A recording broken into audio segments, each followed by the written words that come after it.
Hey, how's it going there, YouTube? This is Old Dog Gaming. Hey, today we're going to take a look at Richard Burns Rally Pro. I'm just going to go over the different options. We're going to look at how to install it, and yeah, I know there's a couple other videos out there that talk about this, but I thought I'd throw my own twist on it. So here we go. So first things up first, I have my RBRPro up. Um, I'll place a link in the YouTube description to where this is at. But first of all, you want to install the RBRPro RC5 setup, or whichever one's the most current one. And then once you do that, you simply want to install it. It's pretty much a one-click install. So here we already have it installed. We're going to go ahead and take a look. These are just some of the news things from when you first started up. You can go to user. I just recently signed up for this online status, but if you want to sign up for it, you simply open up your, click on it, register yourself as a new driver, first and last name, country, email address, everything's pretty self-explanatory. Down here, you need to place a photo, just as it says, of your face, so that they know who you are. And the last thing here is you need to go through the RBR list on the Pro and click and type in which vehicles you want to use as your main cars, just as it says right there, R1, R2, and S1600 categories. Once you do that, hit submit. It will tell you that it will be up to 2 to 3 days for you to receive an email back. Once you do that, everything should fill out, I hope. That's the plan. So as you see down here, I am currently running 1.6.9, and there's an update for it. This will happen every time you open up RBR Pro. It'll tell you if there's an update. So we'll go ahead and update RBR Pro right now. And now it's fully updated. That was really quick. It does tell me that there are a few stages and whatnot for me to check, and we'll go over that in a few minutes. So just looking at some of the different things here, we have some different tabs. So we'll go to the online tournaments. Look at this. There's a calendar of upcoming events. You can see what's going on there. Pretty self-explanatory once again. Most things I wanted to talk about were the video options and the audio and some of the different manager options here. So you'll notice you have a standard resolution. I typically run in triple screens, but we'll go ahead and we'll just stick in regular screen support for right now, because we will be booting this up here shortly and running over it. So here's the thing I do. You can choose from original, low, normal, ultra, or custom. I never have used the custom X9. I don't even know what it is. But if you choose, you want to run, say, normal. Perhaps your video card isn't the highest end video card. You can choose normal. Okay. And then if you choose custom, it will show you all the normal settings. Most of us don't have HDR monitors, so I choose to turn that off, and I choose to turn God rays on as an alternative. But if you choose ultra and then you choose custom, everything will be in ultra, and God rays will already be turned on.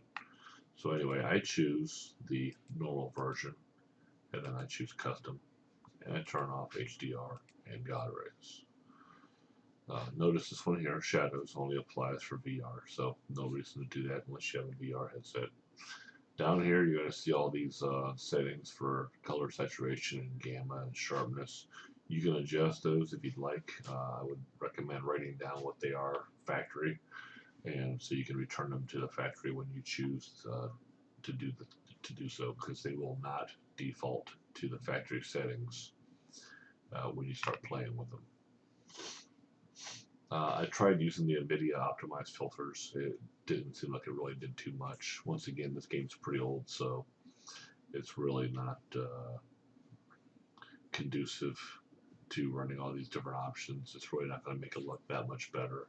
I'm already running Lisa's um, settings for video settings, so we'll look at that in a minute too.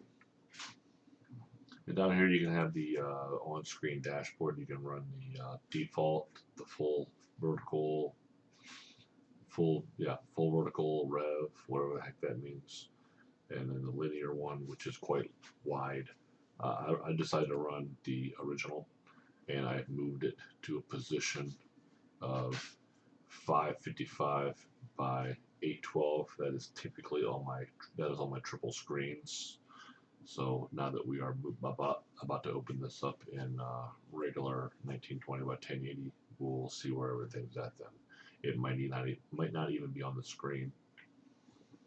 But yeah, if you run triple screens, 555 by 812, places it right down on the lower edge of your monitor, right in the center of the center monitor. And so we can look at the InCar View. This one took me a little bit to understand exactly what was going on there.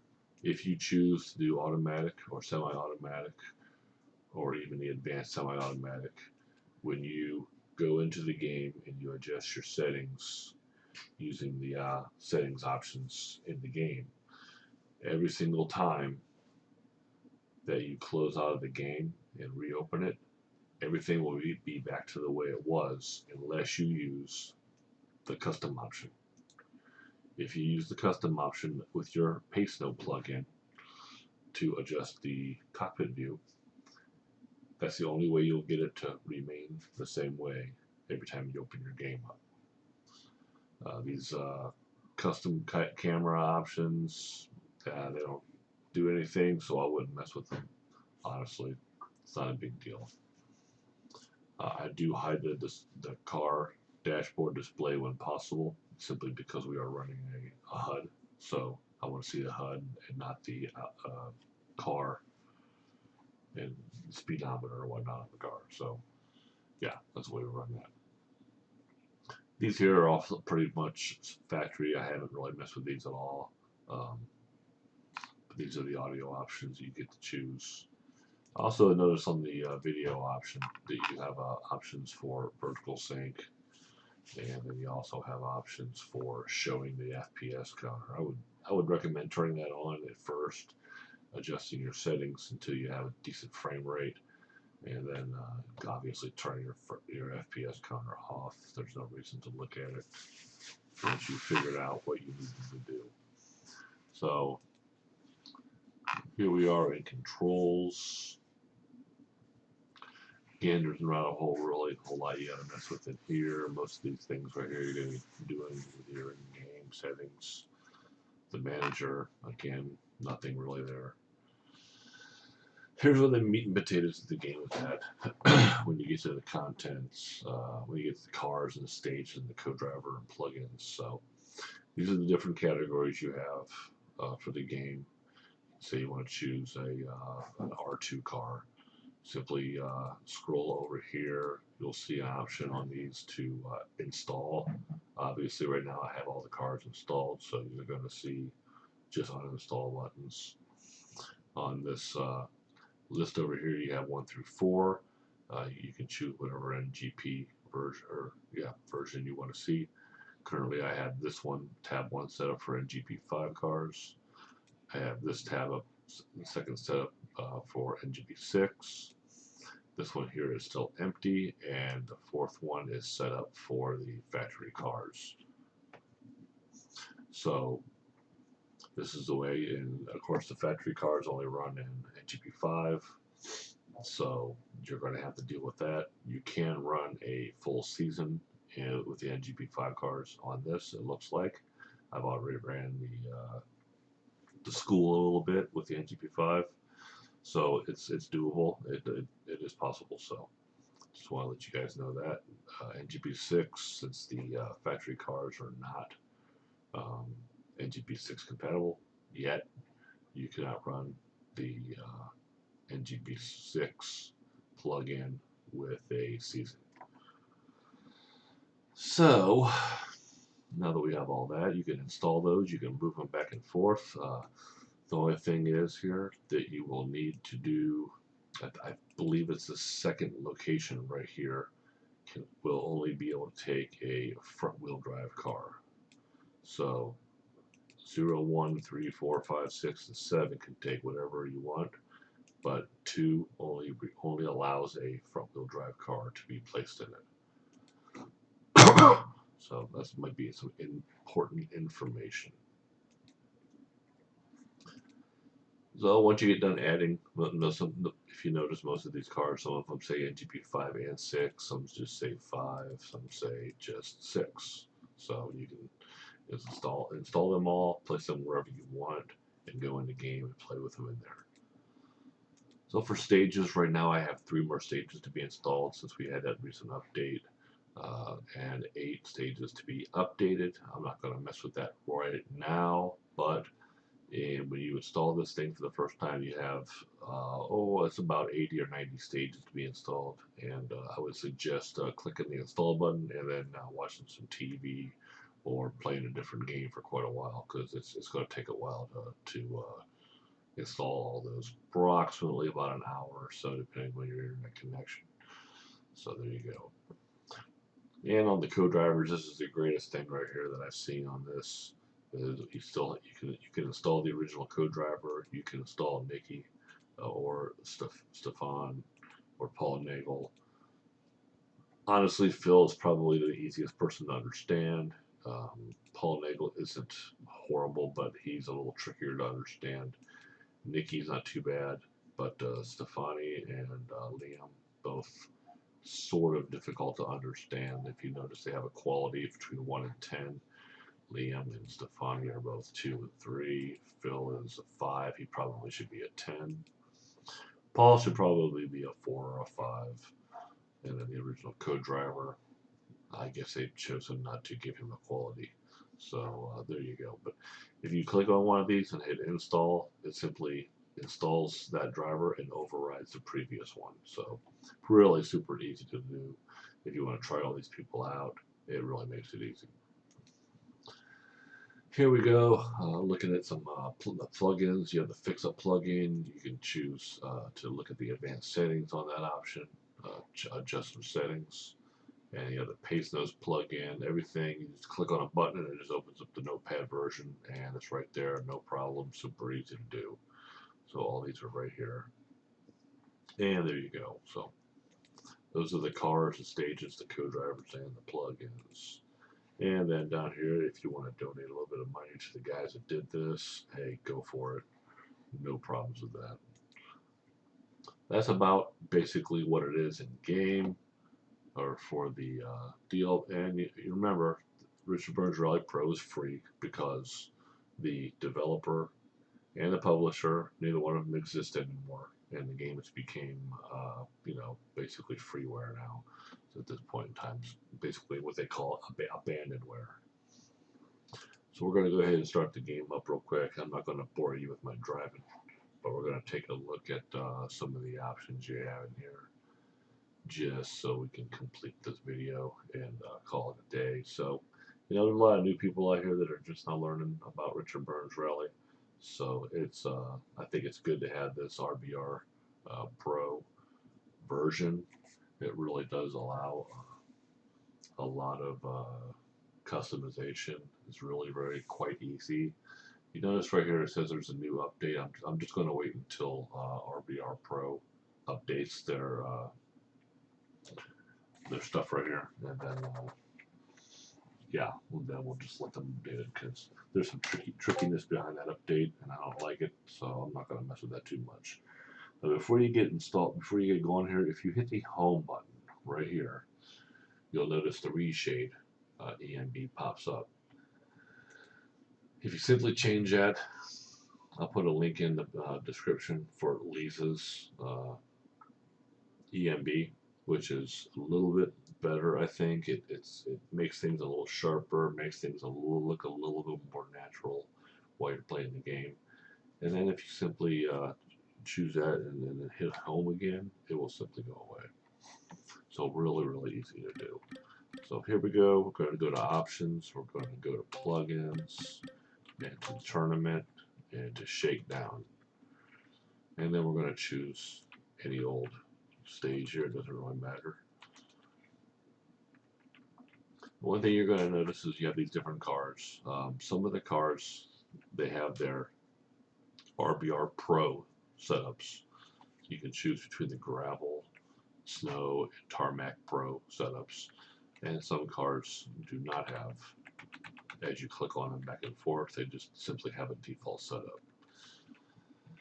So we'll look at the, let's see here. We'll look at the Citroen DS3 that I have in here. It's an R5 car. So that one does have a pro setup. So we'll look at the dry gravel and we'll go to there. And not a big deal with all that. And we'll go ahead and start. And like I said, I just want to show you a couple things in here with the Pace No plugin. I have everything turned down right now, so you won't have to hear anybody talking as far as the in-game.